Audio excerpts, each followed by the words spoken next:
He's a musician. Good afternoon. Is it working? Yes. Good afternoon, everybody. I'm Phyllis Worthy Dawkins, the 18th president of Bennett College, and it is indeed my pleasure to welcome each of you to our beautiful campus and to the Women's Entrepreneurship Panel, jointly sponsored by Bennett College and Papa John's. Before I go further, I'd like to ask everyone to join me in a round of applause for Papa John's President and CEO, Mr. Steve Ritchie.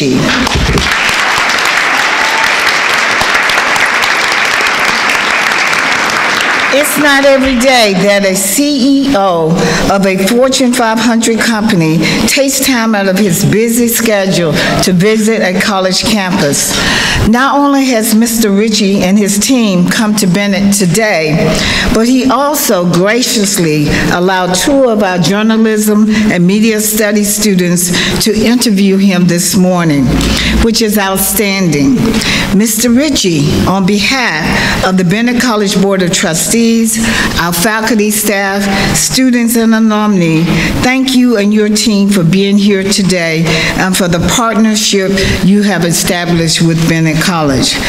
At this time, I'd like to ask any members of Bennett College Board of Trustees to please stand and be recognized. Any board members? Thank you.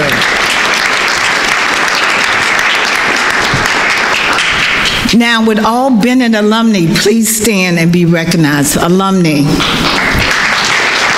Thank you.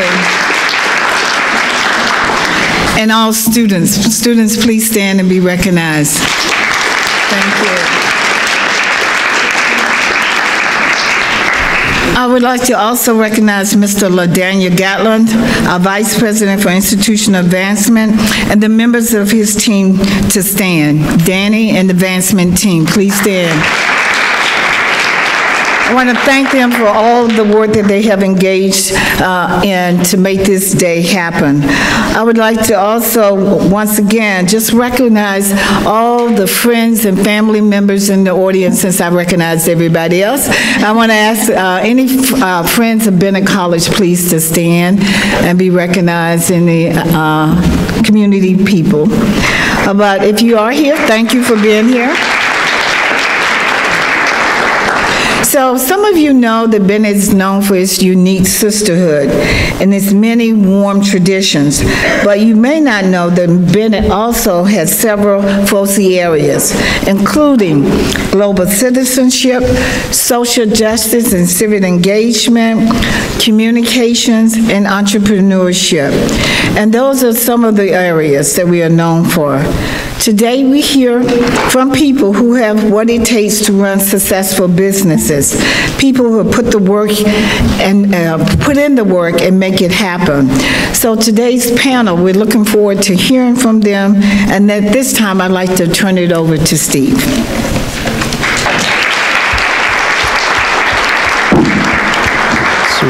Thank you, Dr. Dawkins. I appreciate that. So it's such a pleasure to be here. Such a pleasure to be here.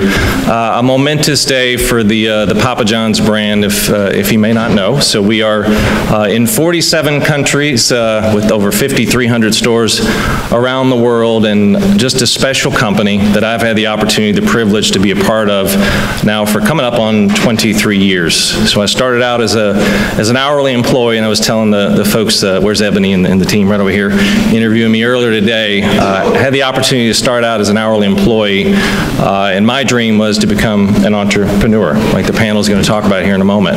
I was able to achieve that dream, become an entrepreneur some 10 years later, and own one restaurant, now own many restaurants throughout the Midwest region, and also get to be the CEO of the company. But what's most important to me is the opportunity to lead the 120,000 team members that we have around the world. The privilege and passion and opportunity opportunity that I have to spend time with those individuals, how committed they are to the brand, and how committed they are to the communities that we serve. So I will tell you that, and I just was telling Dr. Dawkins earlier, one of the most special days of my 23-year career was the opportunity a little over a month ago when our team members, in a very passionate way, said we have the opportunity to help a college in need, an HBCU. The future of HBCUs are at stake. And Bennett College is an example that we can set, so let's step up, Steve, let's step up. It was an easy decision. Sometimes things are easy, so they have the opportunity to do the grant to Bennett College. I hope it's just the start of a journey that we want to pursue and a partnership for many, many years to come.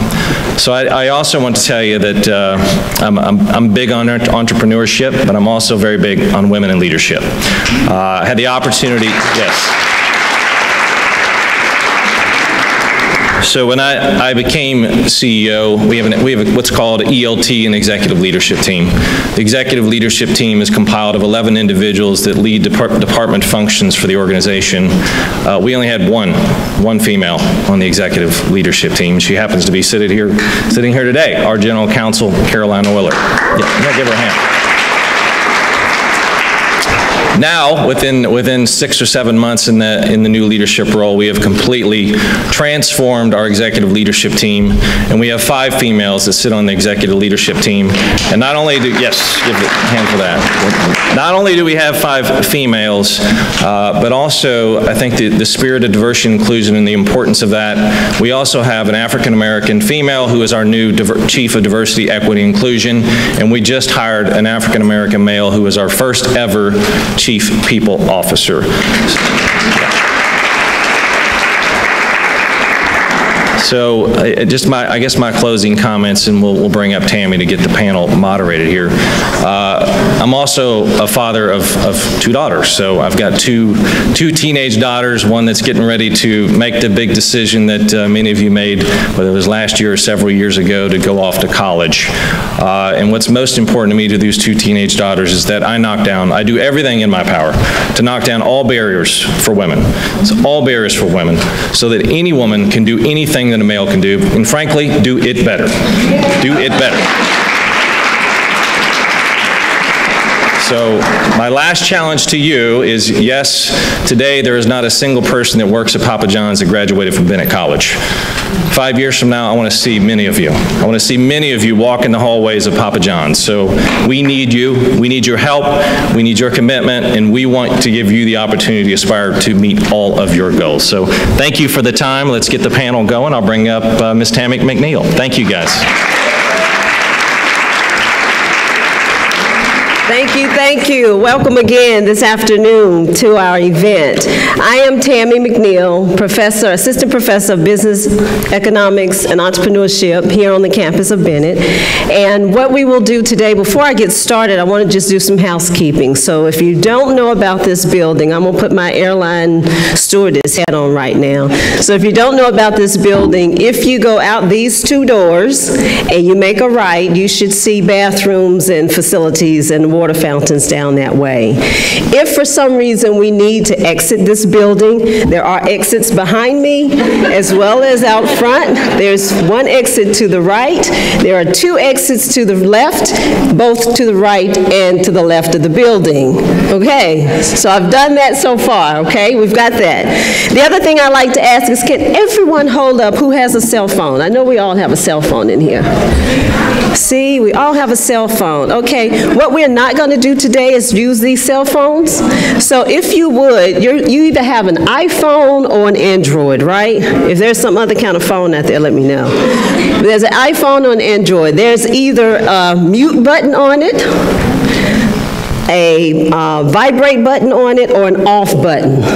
If you could just take 10 seconds, find that button on your phone and push it for me, please. And if you'll notice, we don't want to hear any phones ringing in here, okay? Because you know what, if we do, what I'm holding up stands for what? Loser, right? You'll be a loser. You're going to be losing out on vital information that you need to hear today. So please, please, cut your cell phones off. If you must take a call or make a call, feel free to step outside. We'll forgive you for that.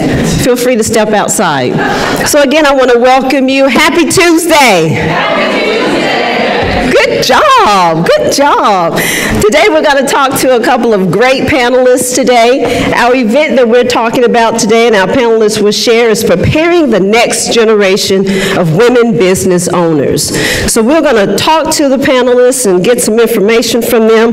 What I'd like to do is introduce them, but before I do, I would ask that you hold your applause until I introduce them all, and then at the end we'll recognize them all if that's okay. Is that okay? All right, so we have a verbal agreement.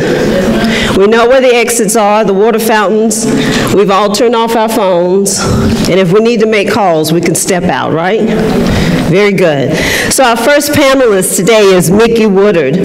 Mickey is the director of Good Robot at Bad Robot Productions and the executive director of the Katie McGrath and J.J. Abrams Family Foundation. At Bad Robot, she leads their philanthropic campaigns, as well as employee activations, and she does some cross-cutting initiatives where they foster inclusiveness and diversity in the company's culture. As executive director of Katie McGrath and J.J. Abrams Family Foundation, Mickey manages also their philanthropic giving, and on a broader social scale, they've done some major investments in the greater Los Angeles area and around the world. Now, for those of you who may not know what Bad Robot is, you might have seen a production of when the end and they give the credits, and this little robot is running around in this grassy field, and then at the end he comes to the front of the screen and he screams, "Bad Robot." Freaked me out the first time I saw it. It really terrified me, and my grandbaby was like, "That was scary, Gigi." And I was like, yeah, it was pretty scary. But they've done some productions like Lost, which I used to watch, so if you've ever seen that, and Person of Interest. So those are some of the productions they've done. Many more, but those are a few. Some of the things that the foundation has given to is some initiatives like education, policy, and human services. That is Mickey Woodard. Thank you for being here. That's okay, I'll forgive. Our next panelist, what's that? Oh, could you raise your hand just so they'll know who you are? Thank you. Our next panelist is Asha Jones. Asha is the founder and co-owner of Capital City Mumbo. She was raised in Washington, D.C., born in Washington, D.C., and began to miss the iconic D.C. mumbo sauce when she moved with her family to the suburbs. Wanting her family to taste that dynamic mumbo sauce, she began making it for them. They loved it. She started making it for others, and today she's grown a home-based business, small business, to a very well-established, successful run company. She now produces and provides this sauce to restaurants all over the world and to people as well. One of the things that I recognized about her is that her company and she were recognized in Black Enterprise magazine for the Family Business Award. She's also been written in several news outlets, to which include blacknews.com. Thank you, Ms. Asha Jones.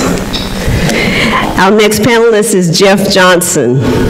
Jeff is a master communicator, strategist, and architect of social solutions. Wow, that's a lot. It's a lot to say. Got it going on, Jeff? He is as comfortable in front of the screen and in front of the camera as he is behind the scenes, developing strategy and messages for his clients.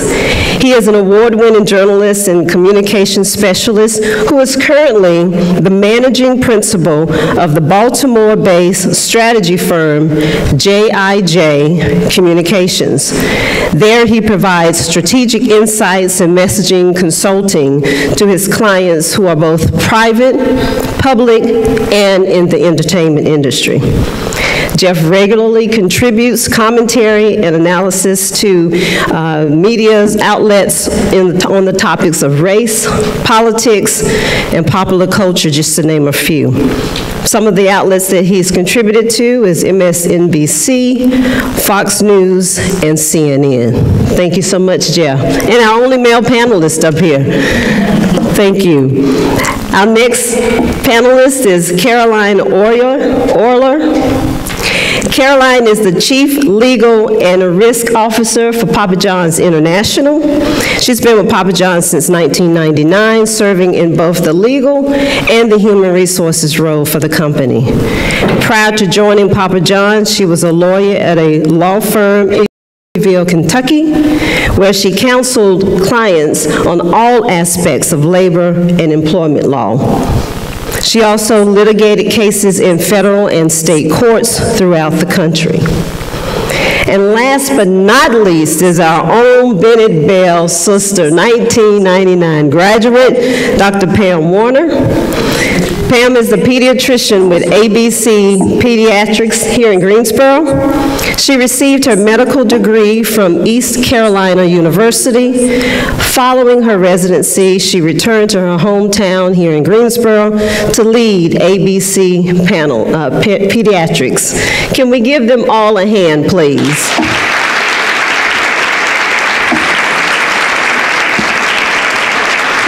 Thank you so much. So what I do is I'm going to jump right into the questions, and as they give their insights and expertise knowledge, we'll have some opportunity at the end, hopefully, to ask questions from the audience. So the first question I have for the panelists is, how important is it for women, in particular, as women of color or women in general, to create their own and run their own businesses? And anyone can start. It's important, can you guys hear me okay? It's important because, you know, as a black woman in corporate America, there are a lot of ceilings that are placed above us. And I know one thing for me and my family is that I believed I belonged at the top. And I knew that the only way I could make the money I wanted and live the way I wanted and kind of have the community impact that I wanted to give was to create something for myself, and something that I can not only build as a community-based business, but also build as a legacy for my kids. Thank you. Anyone else want to comment? Yeah, sure. Go ahead, please. I was just going to echo a lot of what Arsha said. I work in the entertainment industry in Los Angeles, and about 2 years ago, 4 women decided, me included, to start our own firm because we found that those ceilings were too restrictive. And so we wanted an opportunity to work with influencers and celebrities on their own social impact strategies, and we wanted to be able to communicate with them directly, set that strategy directly, figure out what our financial model was on our own, and so we decided to start on our own, and we were the first 4 women to go into that space as a women-led entrepreneurial idea. And so I think it's very important for women to stand up for what you believe in and to take that step to do this. And I would just say that I'll come at it from a little bit different angle and perspective. I am not currently a business owner, so you may say, how did you get on the panel then? But I have been part of a company for almost 20 years, and the thing that I've discovered through my experiences is that you can be an entrepreneur within a company. So we've called it being an intrapreneur, and you have the ability to innovate. Papa John's is a very entrepreneurial company. We were founded on that basis, so don't limit yourself you don't necessarily have to own a business. It's not for everybody. I maybe will someday. Right now, no. But there are so many opportunities within an organization for you to create. I'm a lawyer, but I'd like to think that I've contributed in many ways, in many areas outside of legal or human resources at my time with the company. So just a little bit different way to look at it. I would say it's a matter of self-worth. Everyone has something that's important to them. And not everybody sees your vision. So if they're not seeing the vision that you see for yourself, then you have to go create it for yourself. Anything you wanted to add? Sure. I think there's a couple of things. I think one, many of us understand whether we've been in corporate or not, and I think it's important for people to work for other people and learn some things sometimes before you become an entrepreneur. Understanding process and procedure and history and understanding certain aspects of business and gaining insight into the industry without having to make certain mistakes. So I think that those things are important, but I think women entrepreneurs are important for two reasons. Women do business differently, and many of our communities need to see more small-sized business owners, because you invest back into the community different than many men who own businesses. You hire differently, and so you give opportunities to people to have jobs that other people often don't. You invest with other business owners differently, and so you're able to create ecosystems that create power in communities that traditionally didn't exist. And you have ideas that other people aren't thinking about, and so even if it means you take that business to scale for it to be purchased by somebody else, you have the ability to bring ideas to the marketplace that nobody else does. And so I think that for just the value to the marketplace as by way of ideas, but also leadership, hiring, engagement, and culture, you have the ability to impact in ways that frankly men just don't know how to do. Great. I should have got a big clap for that. Jeez, in a room full of women. That's right. Thank you so much. Such passion. Thank you so much. Thank you so much. The next question is, what barriers do women still face in becoming business owners?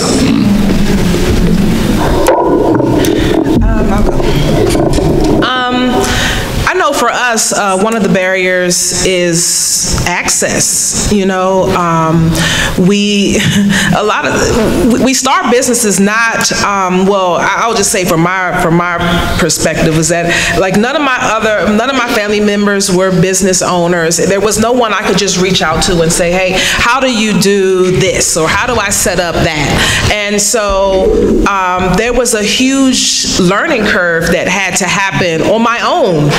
You know, entrepreneurship is very isolating. You're reading, learning, obtaining new information, much of it by yourself. And so one of the barriers is always having access and a network of people in a community that can help you.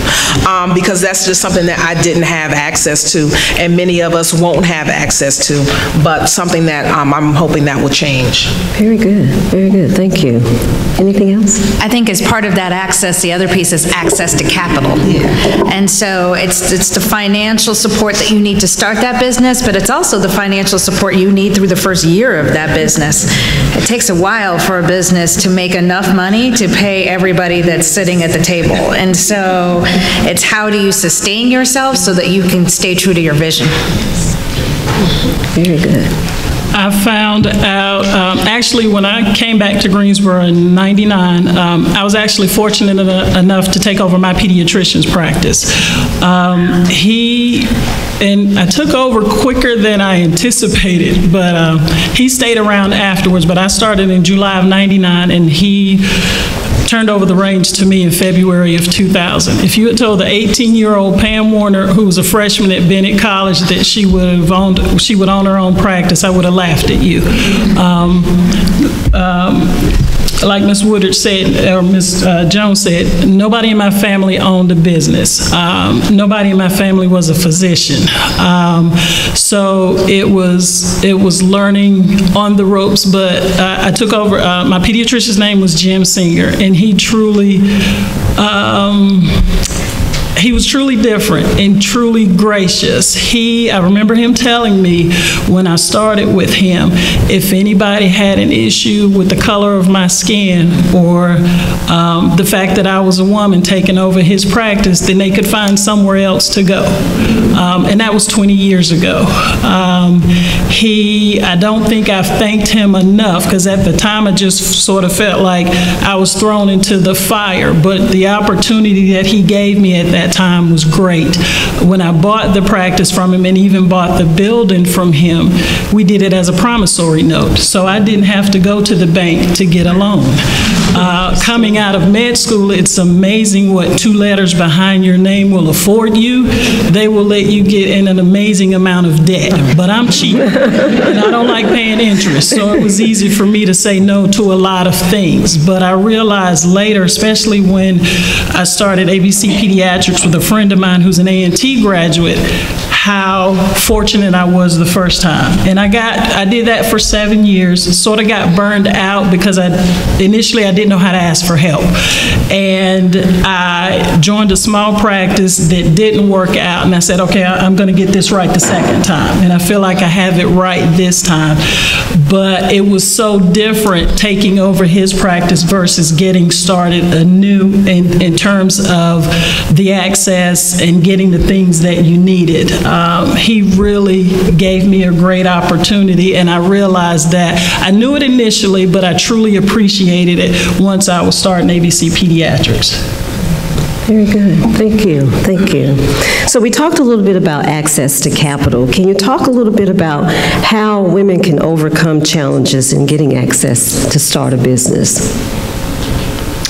I guess drawing back on my experiences at the law firm pre-Papa John's, and that you truly are a partner, you own a piece of the business. I think women can help themselves a lot by just the people that you meet and you know. I think networking is essential for success in any career or any business, and just getting out there and making contacts with people either in the industry that you're trying to pursue or in other industries. They can help you along the way. You can make a phone call, you can reach out to someone, they can connect you with someone else, and then you get started. Very good. Yeah, I would agree. Getting out, picking your head up from reading and learning new things to meet new people, going to networking events, as joining community organizations focused on women entrepreneurship. There are ones in, almost every city, major city around. And so I know going to those type of events have really helped guide me to people who were able to help me figure out my next move. I would start with mastery, because I think mastery helps overcome a ton of barriers. I think that I see so many entrepreneurs that have great ideas that they're unwilling to master. And so you should know your business better than anybody else. You should know the industry that you're in better than anybody else. You should know your competitors better than anybody else. You should be able to think about what are the options, both traditional and non-traditional, because despite the realities of access to capital in many cases, what the perception of women leadership is, a great and amazing product that you can take to market is a great and amazing product that you can take to market.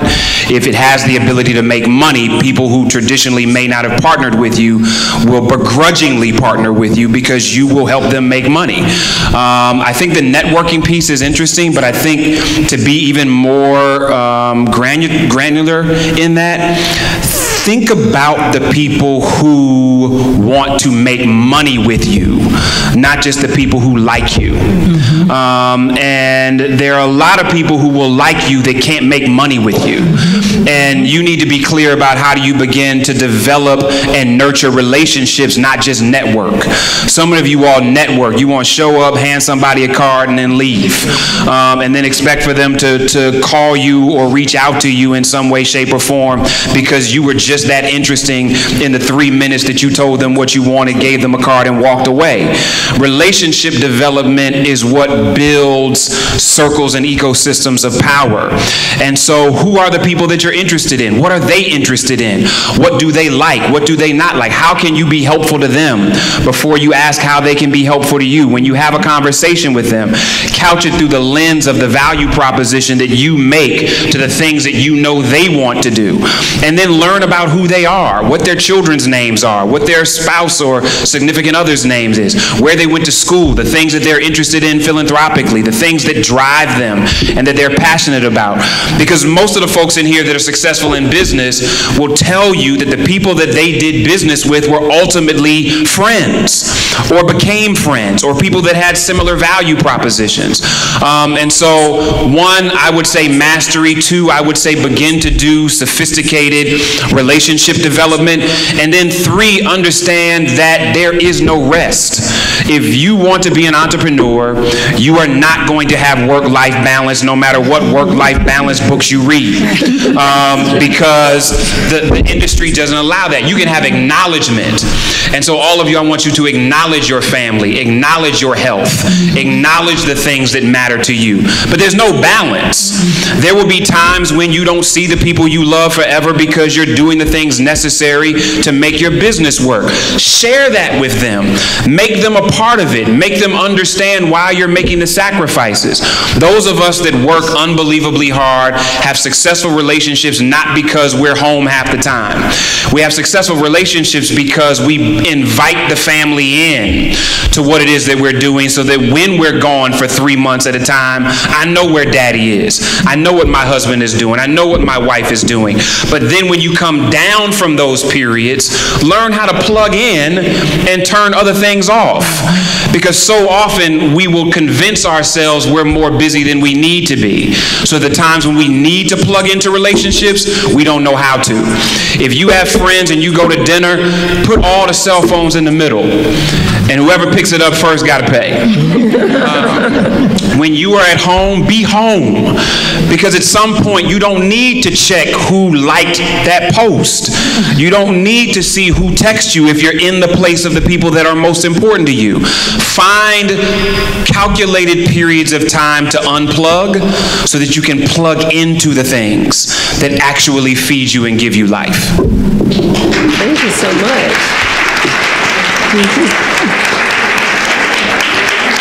So now you see why he contributes to those media outlets, right? And I'm going to just stay with you on that, Jeff. So how can men better serve as allies and champions for women entrepreneurs? Give it to us now. Yeah, no, I mean, you need men in the room for this comment. One of my dearest friends hit me the other day, and we were talking about the current political climate, and he was like, Jeff, where are the men? If you look at the last 2 cycles, the vast majority of black mayors that were elected in major cities were women. If you look at the freshman class of Congress, it is predominantly women of multiple races, but black women, not black men. And he was like, where are the brothers at? And I'm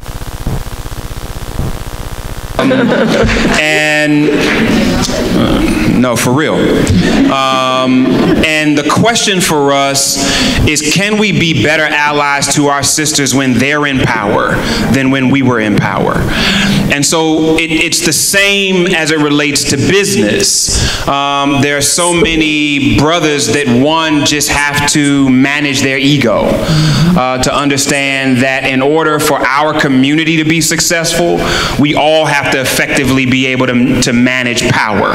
And that means that whether you're talking from a gender equity standpoint or you're just talking about the right leadership being in the right place at the right time.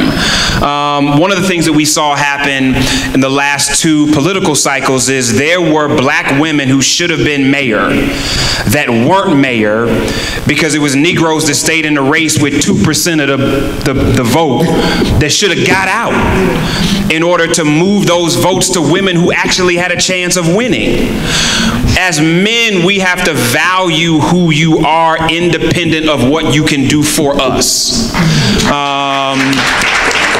And as an ally, so many brothers have been conditioned to value women through the lens of how you look when you show up on my arm. What do you cook for me at the house? How do you raise my kids?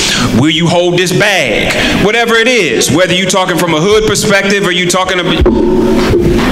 Get real, get real. Get real. There are women in here who know them hold the bag chicks. Some of y'all used to be the hold the bag chick until you came to Bennett.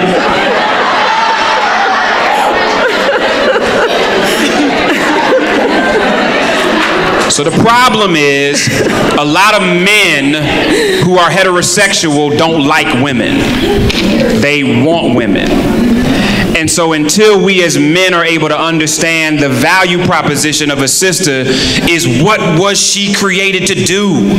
She is dope because she showed up, not because of what she does for me. I invest in her because I see how incredible her business acumen is. The idea that she brings to the marketplace is valuable.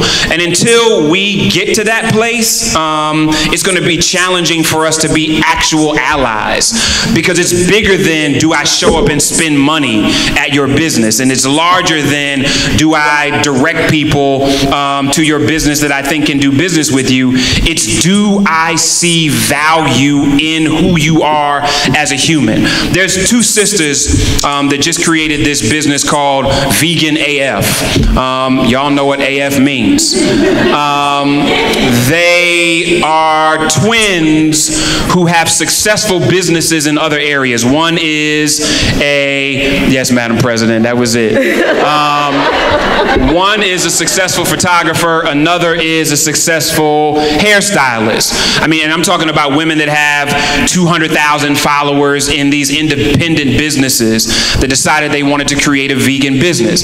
These women are beautiful, like goddess-like.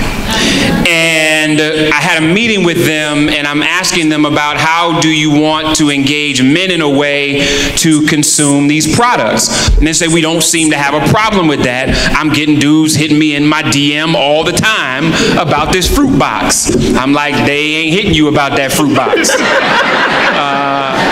So help me understand, how much return business are you getting from these brothers hitting you in the DM about the fruit box, and how many of them are trying to get in the DM to get in the DM? And it was interesting because when they started looking at the numbers, they're like 2% reoccurring business from men, because the original engagement is about them. And so I don't mean to be too long-winded, but I think it's an example of, as men, if we get to the place where we create a level of value for our sisters, then we can become allies. If we don't, then we are constantly setting ourselves up to be in your way. Thank you. Thank you. Yes. And I want to get another perspective from a male standpoint, so I'm going to bring Steve back up and have him to talk a little bit.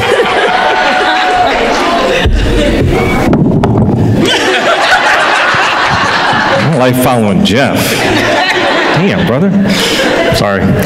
So, you know, there ain't nothing see, here's why there's not that many women in leadership roles, because there's ego idiots. And that's what I call some of the males that are in these leadership roles are ego idiots, not egomaniacs, ego idiots. So that's why I love it when women don't tolerate that. And that's why I'm telling you this, do not tolerate ego idiots. You got to push through that, because I think some of it, people say, well, you know, women aren't confident enough, women aren't going to push hard enough. Don't be that. You can, and that's where I'm always looking for, and I've got some strong women on my executive leadership team, and they challenge. So don't ever back down. Don't ever back down when you get a male that seems like he thinks he knows everything about everything there is to know about. It's BS. He's just making you, trying to think that you need to stay down here. Do not stay down there. Thrust through that. Thrust through that anytime, because a great leader is going to recognize that and go, I want more of that in the room. And you know what? When you step up, and if he doesn't do that, he's going to get pushed out, because the rest of the people in that room are going to see exactly the game that he's playing. So don't let him play that game. Number two, I need more women franchisees. We got like a male, so this is not just a Papa John's issue. This is an entire restaurant industry issue. It is a male-dominated organization, major male-dominated. And it comes back to the same thing. It's all about confidence, pushing through, never accepting defeat. Because all of you want to win. Do not accept failure. And I think for some reason, I see sometimes women take it just to here and then stop. Take it further. Take it a little bit further. Push hard. Don't, and if somebody shuts you down, they can shut you down that first time. Next time, come back with ammunition. Next time, come back with ammunition, because you will win. And I'm telling you, a lot of it is that. I said before when I came up here, one of the most important things to me is knocking down the barriers for my 2 young daughters. But at the end of the day, they got to knock them down. I'm going to do my part. I'm going to do everything I can, but they're off on their own.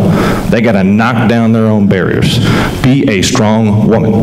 If you are a strong woman, you will win in this world. You will. If you don't want to be one, the male will try to take advantage of you. They will. Don't let them do that. That's my 2 cents.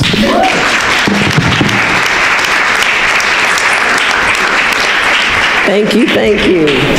Okay, great discussion, huh? Great. The next question I have is, how can aspiring female entrepreneurs leverage modern tools like social media to get ahead?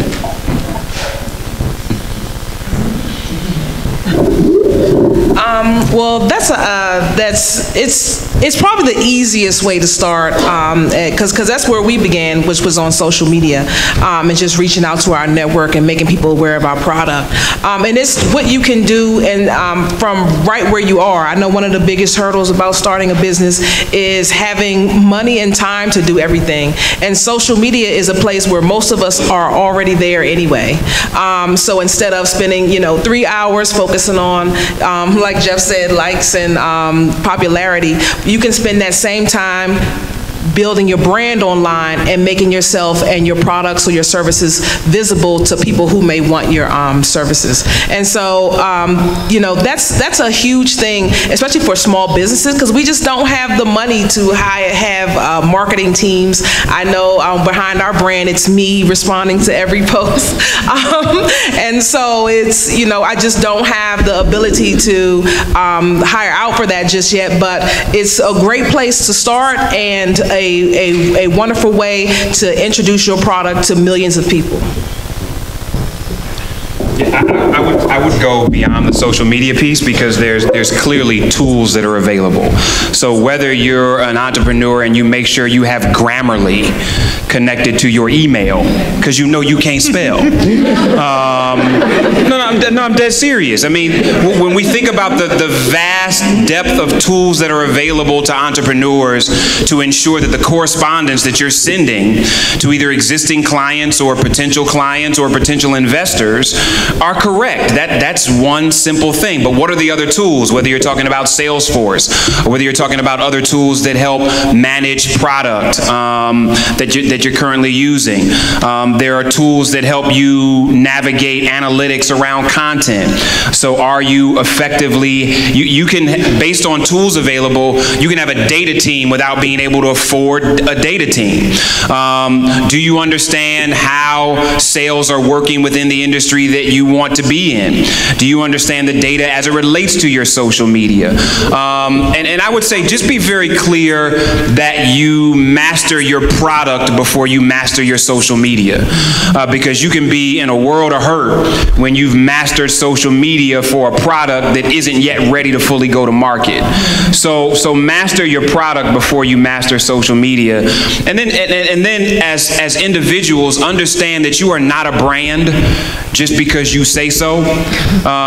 You become a brand when you have something to take to market. Otherwise, you're navigating your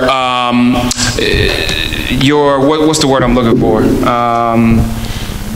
I don't know. You're navigating your personal integrity, and that is as important, but a brand that does not make. And I'm just really concerned in 2019 that everybody's calling themselves a brand when you're not. And frankly, you don't have to be. And that's a beautiful thing, to just be a human being with a reputation that you want to keep intact, as opposed to somebody that's selling something when you don't have anything to sell. Great, thank you.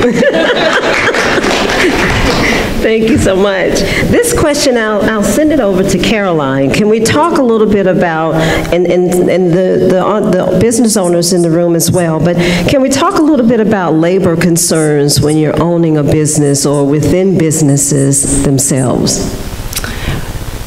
It is a big pain, I will say, to navigate through that. It's a complicated web of laws and regulations, and I think, you know, having one employee or two employees is maybe just as difficult as having 120,000 employees like we do. Because the same laws and rules and regulations apply to them.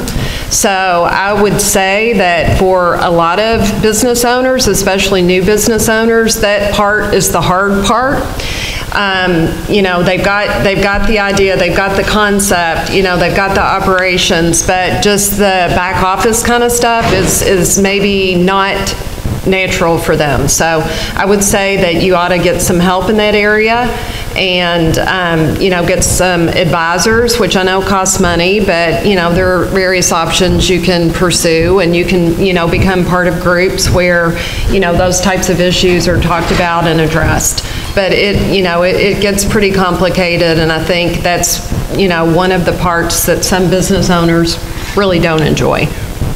I'll piggyback on that and say that truly for starting, because being a solo physician versus ABC Pediatrics, which was considered a group and is incorporated, that was the key thing for us, is either get a lawyer first or an accountant, a business accountant who knows business and business laws and tax laws. I hate to hear about, I remember having a family, the dad owned a restaurant, great chef, ended up having to close the restaurant because he did not pay taxes. Who owns a business and doesn't know that you have to pay taxes? More than you would think. Yeah.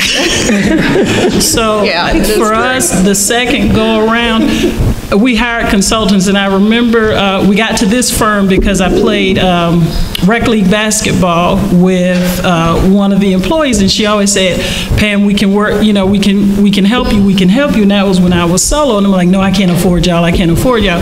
Well, I could, you know, they had a package for every size practice. So when I left the small group that I had joined and decided to open up ABC Pediatrics, I reached out to her, and they have been great, you know.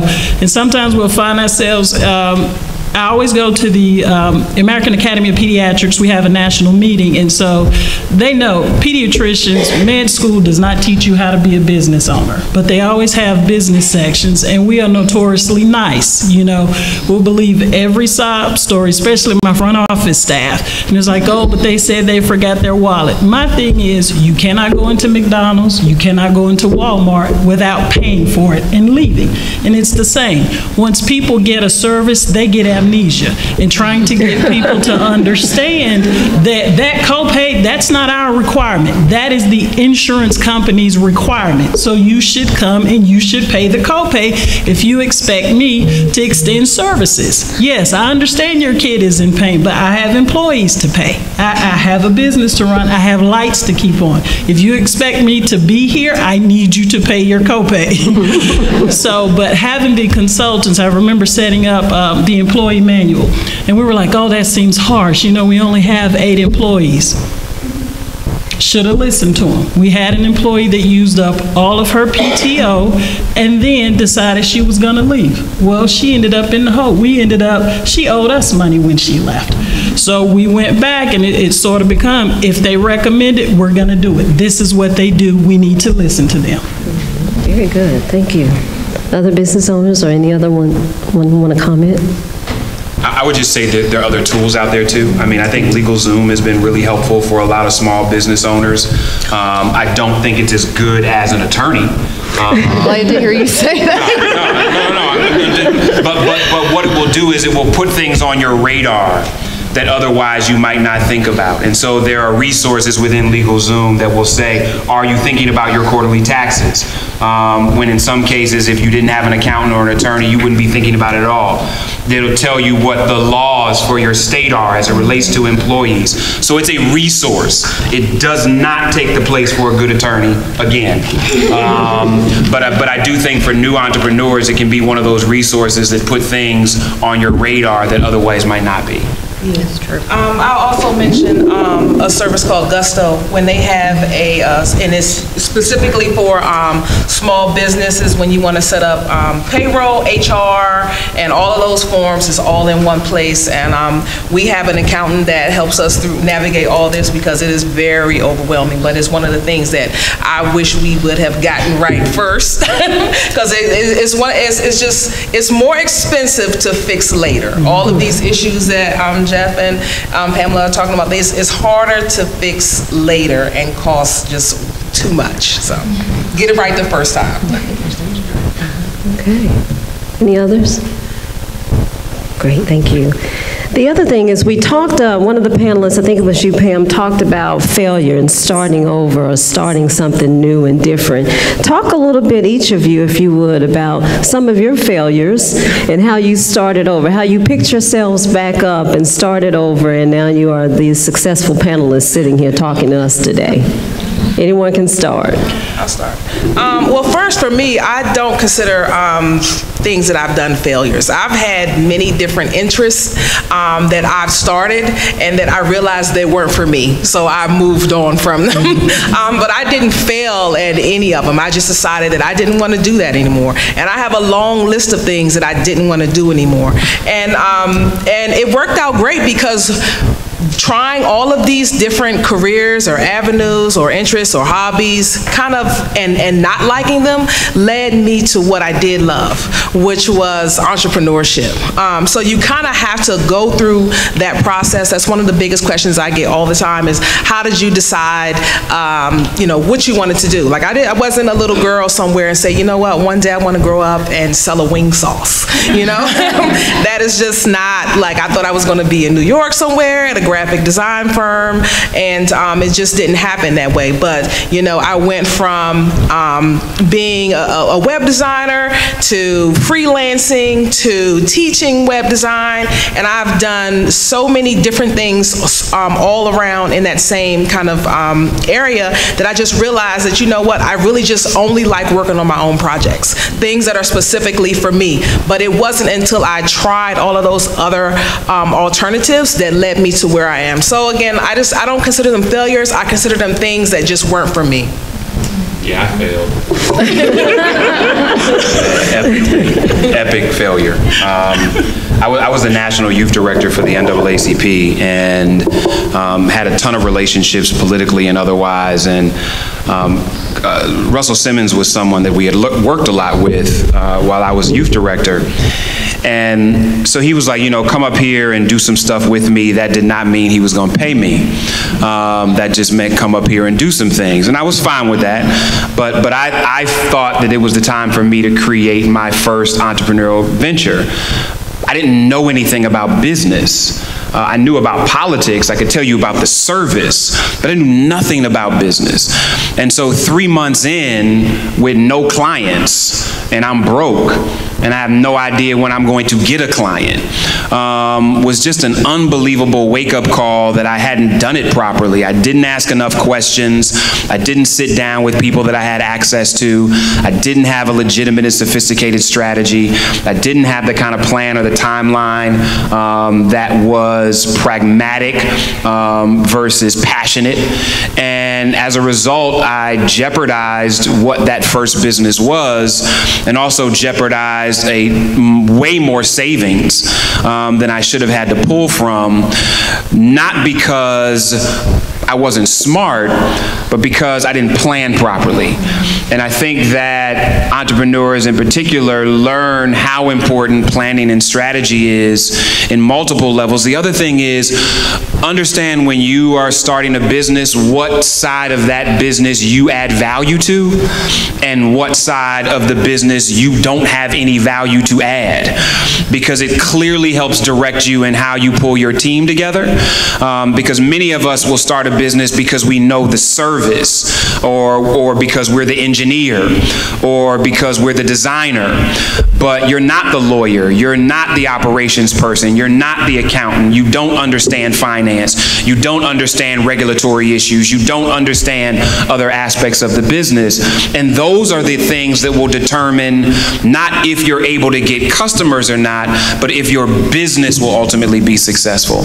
And so that was, yeah, I appreciate the fact that you just learned stuff that you weren't supposed to do.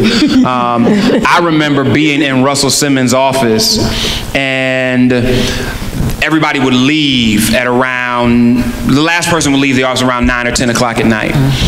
And the alarm in the Def Jam offices and Phat Farm offices would automatically cut on at midnight. So I would stay until everybody was gone. And then at about a quarter to midnight, I would put copy paper up over the motion detectors, because I had nowhere to go. I didn't have money for a hotel. I didn't have money to go back and forth between New York and Baltimore on a regular basis. So I would put those up. I would spend the night in the office. When the alarm cut off at 6:30 in the morning, I'd take the paper down, wash up in the bathroom, and act like I was the first person there for work. And it was an unbelievably important time for me, because that's not the stuff you put in bios. Bios are often not even highlights, but they're false advertising, because bios often said, I did this great thing, and then I did this great thing, and then I went and did this great thing, and then I did this amazing thing, and this great thing happened, versus I had to go through this failure to ever have the company that I have now. And it was that failure, I remember sitting under that desk like, what am I going to do? So embrace the failure, because it really is the springboard to help you know what you need to do right the next time. Embrace the failure, because it is a reminder that there are greater things ahead for you.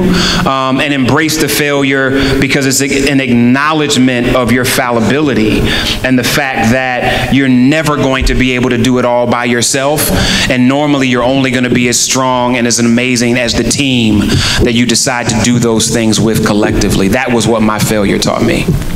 I would echo that same part at the end of that. There's a through line between failure and resilience, and you have to figure out what that through line is for you. If you look at my longer bio, you will see a lot of different jobs that don't necessarily seem connected, and it is because I was figuring out, what do I enjoy, what am I good at, taking advantage of new opportunities. But in the midst of that, there are failures. And for me, it was figuring out how to get through those and who do I turn to. And we talked a lot about networks in a professional capacity earlier, but I also urge you to just think about the people that are around you right now. Because the people that know me, the people that don't know me as the Hollywood, working with celebrities and influencers, the people that know my secrets, those are the people that take me from failure to resilience. Because those are the people that I can talk to at any point of any day. And they will be there for me, and they know who I really am and what's important to me, and they know my family, and they are the ones that you need to keep along this journey. And I would echo that. I would say that it is a journey, and I think you have to stay flexible. A lot of you all are just starting out in life, and that's so exciting. You have your whole lives ahead of you. And you know, you may go down a lot of different paths, and you may end up in a place you never thought you would end up. I think a lot of us have experienced that. And you know, there'll be phases in your life when your needs and your wants and the pressures on you are going to be different. You know, part of my story is that I have 3 children, 23, 20, and 17, and so for about 12 years of my legal career, I worked part-time. And so, you know, that was a choice that I made at the time because I didn't feel like I was doing anybody any favors, didn't feel like I was being a good enough mother, I didn't feel like I was being a good enough lawyer. So I was lucky enough to be able to make that decision financially, and that was kind of a long time ago, so it wasn't as common as it is now, but I had support from my firm, and then at Papa John's, I worked part-time at Papa John's for several years. So you gotta, you know, sometimes twist and turn a little bit to make your life what you want it. And I mean, no matter what you do, you're gonna have failures, you're gonna have setbacks, you know, you're not gonna get the promotion you think you deserved when you thought you were gonna get it. And, you know, you're gonna have people that don't believe in you, but that's okay. I mean, who cares, you know? You just do your own thing, and, you know, you go somewhere else, or you start your own business, or you find yourself a new boss, and, you know, you sort of reboot. So I would just say it's a journey, and, you know, don't beat yourself up too much if the path that you've chosen initially is not the path you end up on, because really that's what's going to make you happy in the end. And I think about my diversion, you know, with my kids, and that was not a failure. I think that was probably one of my greatest successes, and just, you know, so happy that I've been able to have a wonderful career, and I have 3 wonderful children and a great family. So that's my advice to my college self.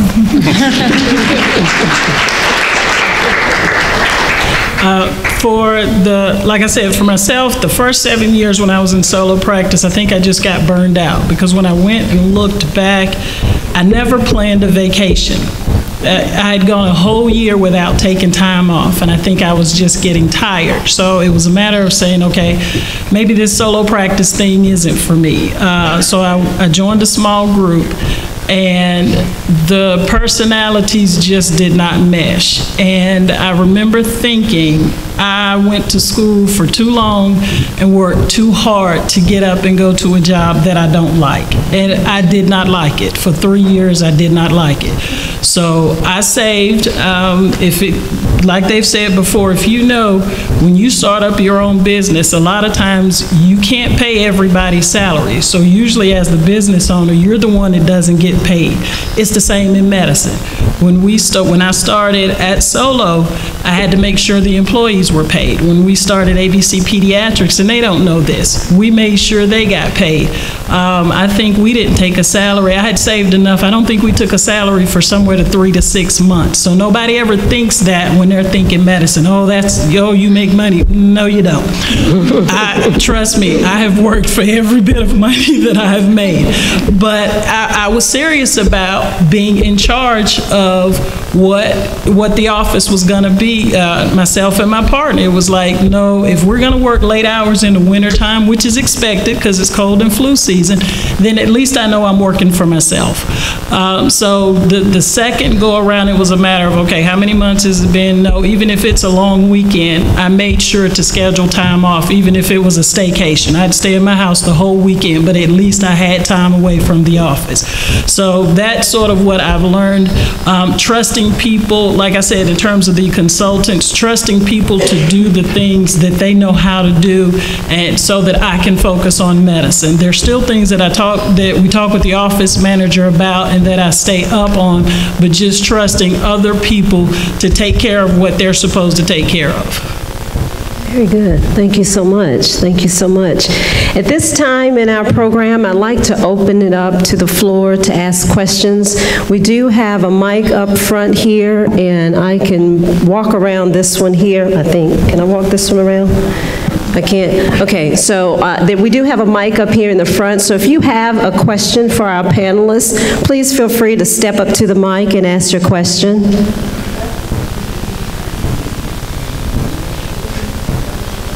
I know there has to be someone out there who has their own little side gig who wants to ask a question.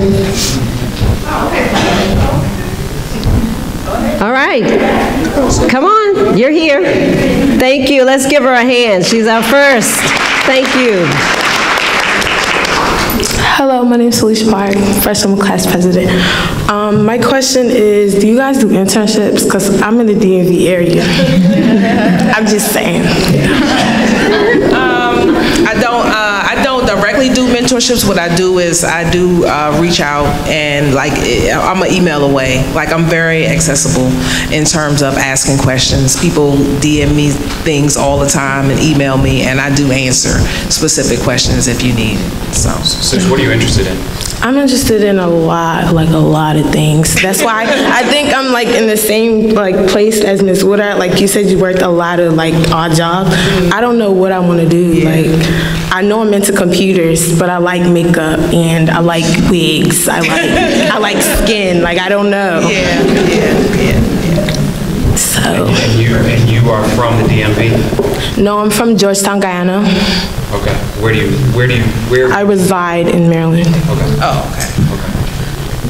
So, my other question was, how hard was it, like, finding your thing? Because, like, was journalism what you decided to do? Because a lot of people are like, don't go into journalism, you're not going to make any money. Oh, I'm sorry.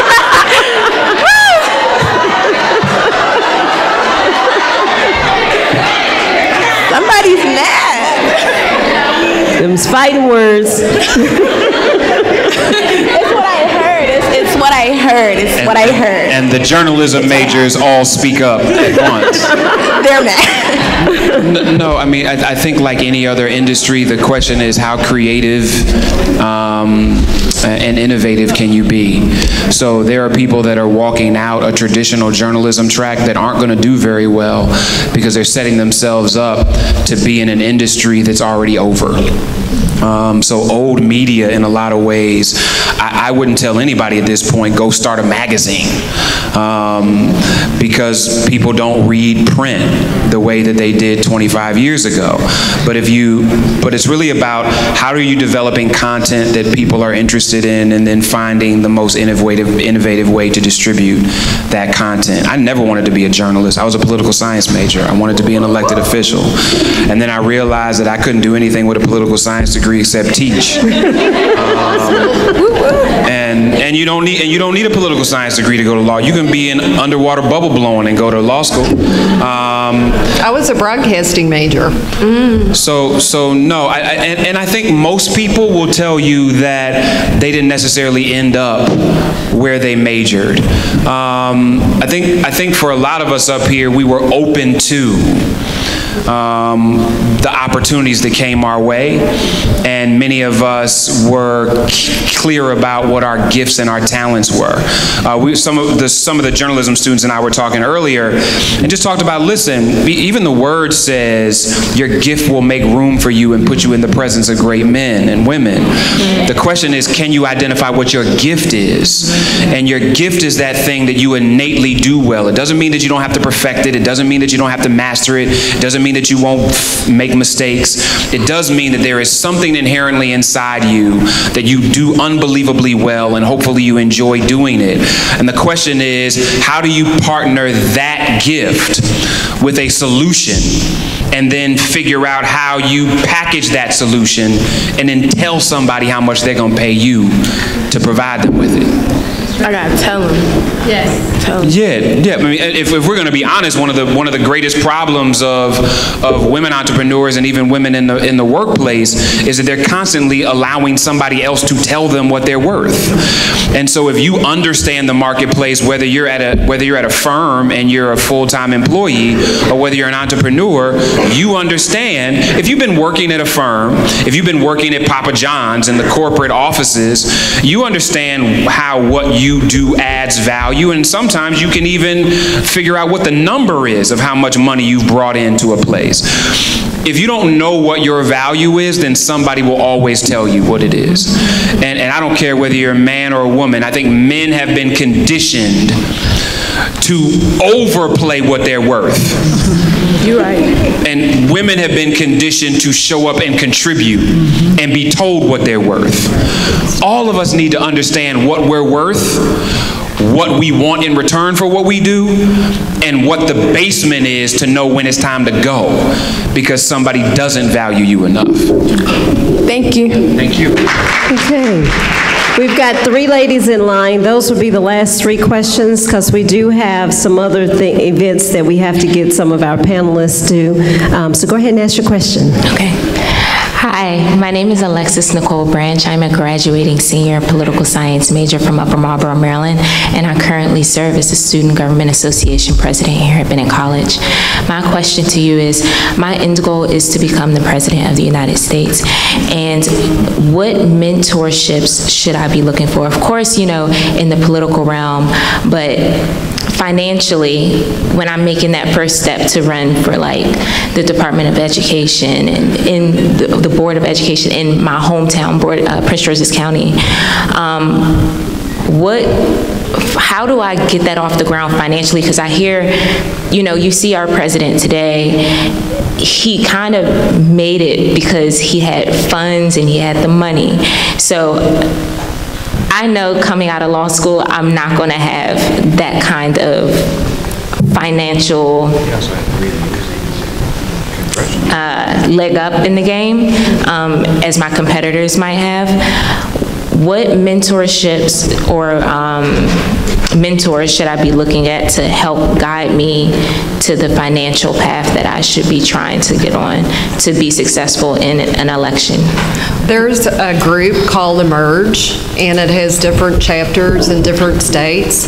And Emerge basically is a funnel for women candidates for public office, whatever it is. Mm-hmm. So they teach you how to be a candidate. They teach you how to raise money. They teach you who you need to talk to, how you can get a campaign manager, and all those things. So it's a great organization in Kentucky, and they've had so many successful female candidates, and so that's one place you can start.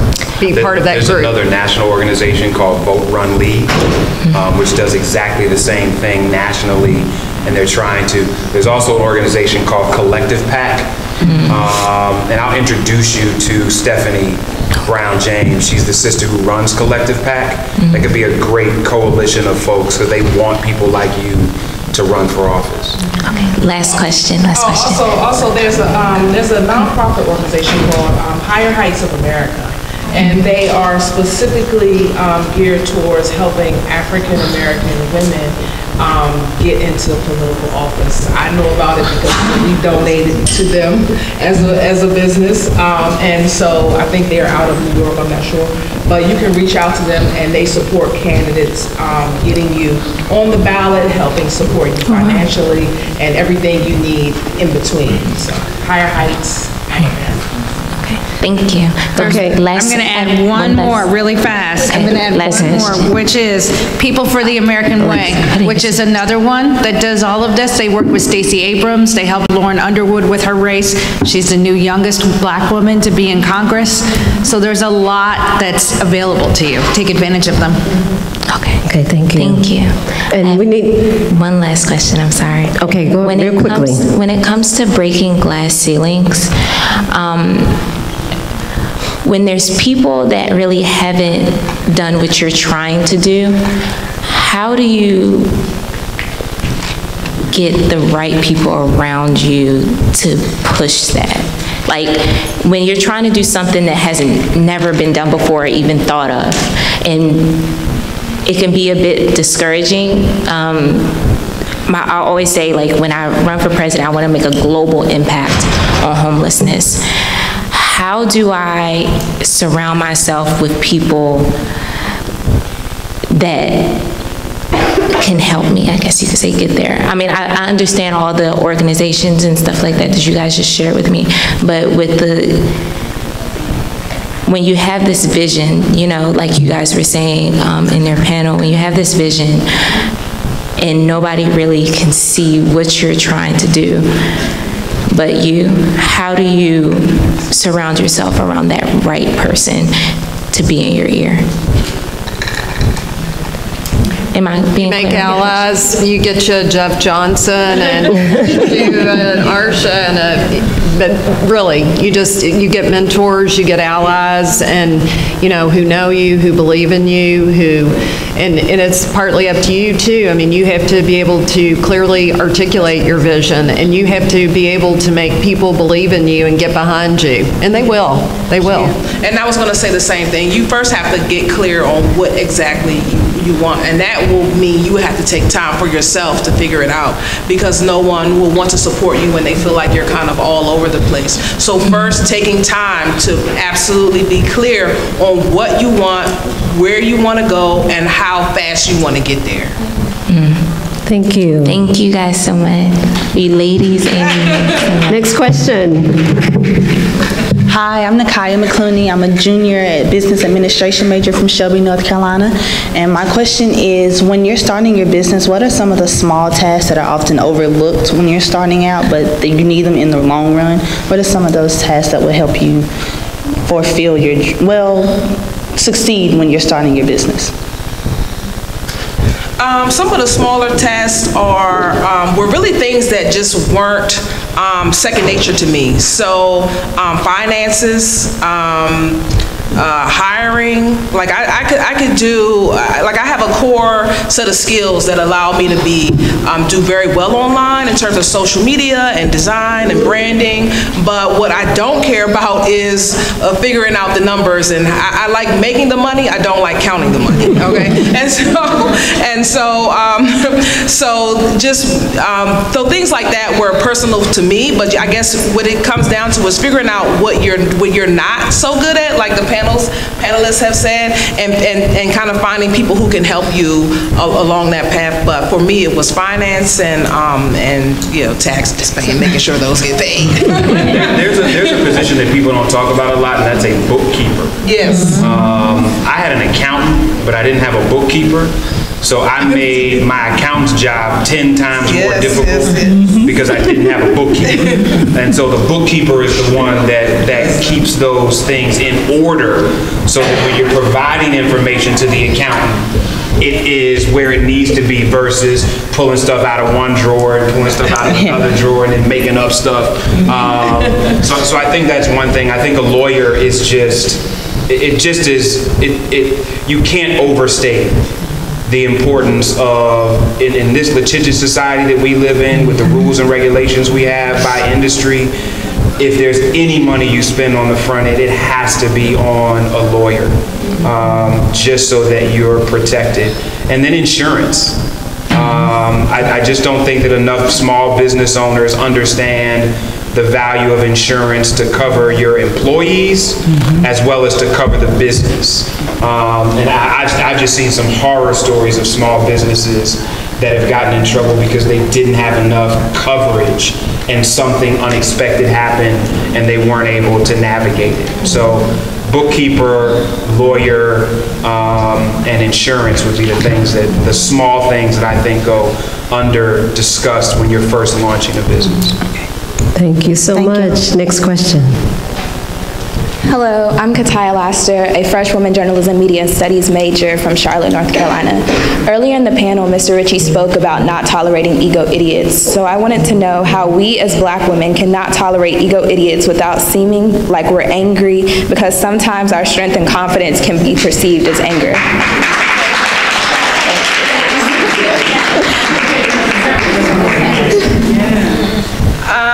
That's a great question. Thank you. But a certain part of that you can't control. Like, because no matter how strong you speak or how certain you are in your position, some people will always perceive it as being more than what it is. And so you have to speak from a position of confidence, of knowing your ish, okay? And so you have to know what you're saying, stand in it, and not worry about so much of what they think, because that's going to come even if you speak softly and even if you speak quietly. So you might as well say exactly what you want to say. That was great. And I would say just be authentic. You know, everyone has different styles. Everyone has different ways of getting business done. And I wouldn't feel like you have to be a certain way. I mean, you can't please everybody. You might as well please yourself. So, be true to yourself and be authentic, and you'll figure it out. And like Steve said, you can't back down. I mean, I've encountered plenty of bullies in the workplace, and it's hard to stand up for yourself. And, it's changing, but a lot of industries are still male-dominated. And, it's mostly men at the top. fewer women, even fewer black women, but we're making progress. So, you know, like he said, you just have to keep pushing, and you can't be afraid. I mean, there have been times where, you know, I'm sitting in a room feeling like an imposter, like I don't belong there. And you know what? That's just BS, because, you know, I guarantee, not to pick on men, but I guarantee the man sitting across the room from you, he's probably not feeling that way. You know, he's thinking he can do anything. So I think as women, we self-doubt a little bit more. You know, it's like, am I qualified? Should I go for this promotion? Should I not go for it? What if I don't get it? I mean, you just need to just forget all that negative talk and, you know, just be bold, but be yourself. You know, you don't have to be overbearing and aggressive if that's not you. If you are overbearing and aggressive, so be it. Also play chess. Okay. And not checkers. Like, my wife is way more gangster than me. For real. And it hurts her at times in the spaces that she's in. And I'll be honest with you, it hurts her with other women more than it often does with men. Like, men are intimidated, but sometimes our sisters got to work out their sister stuff. Because just because you're aggressive and brilliant doesn't mean I'm trying to take your shine. It just means I don't know how to shine any other way.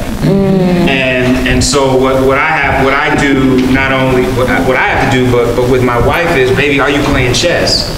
Because sometimes I'm in meetings where I know I don't need to say this. I need Steve to say it. Because when Steve says it, it's interpreted differently in the room. Right. Now, do I feel like I have to be the one that says it? Sometimes yes, but always no. And so that's why just to get to a place where you're playing a master game of chess, where the goal for you is the impact, not necessarily you always saying what you have to say. Not always you having to get credit without clearly diminishing your value. But figure out what the master game of chess is so that you can show up with your full authentic self, but also understand what's the best way for me to get done what I need to get done. Right. And sometimes that's not always me being the face of it or me being the one that puts the idea out there. It's playing chess to I'm gonna give somebody this one so that I can set myself up to get the next one. Okay. Does that make sense? Yes. Thank you. Thank you so much. And so at this point, we have come to the end of our panel discussion. I'm going to pause for just a minute because I just want to make sure that everyone got the information and it marinates. So just one moment. Okay. So hopefully everybody got it. Hopefully you received some great information here today. Can we please thank our panelists again for coming? If I could get Ms. Murphy to come forward. We do want to thank our panelists, and we have some parting gifts for them, so if you could give these out, please. All right. Thank you.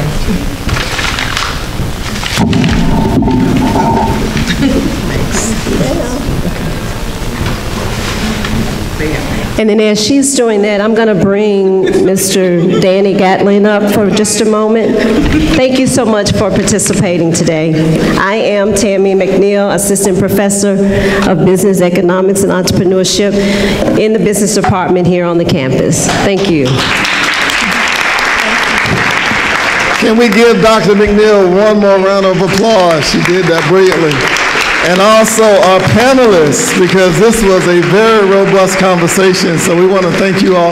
By the way, I don't know if you know it, but you were streamed live, so I mean, this was big time. I mean, we got a lot of good response. I can sign a release. Yeah, right. Exactly. And a lot of several people have said we need to do this more often. So I think you brought some energy into this room, onto this campus that we want to continue going forward. So thank you again for that. Before we dismiss, I want to acknowledge Alexis Branch, our SGA president, who is in the room. She asked a question, as well as Ms. Brooke Kane, who is Miss Bennett College. She's here as well. So for all of you who have some time, we're moving from this room next door to have a press conference and a check presentation, again, official check presentation. So if you have time, we have space if you want to participate in that as well.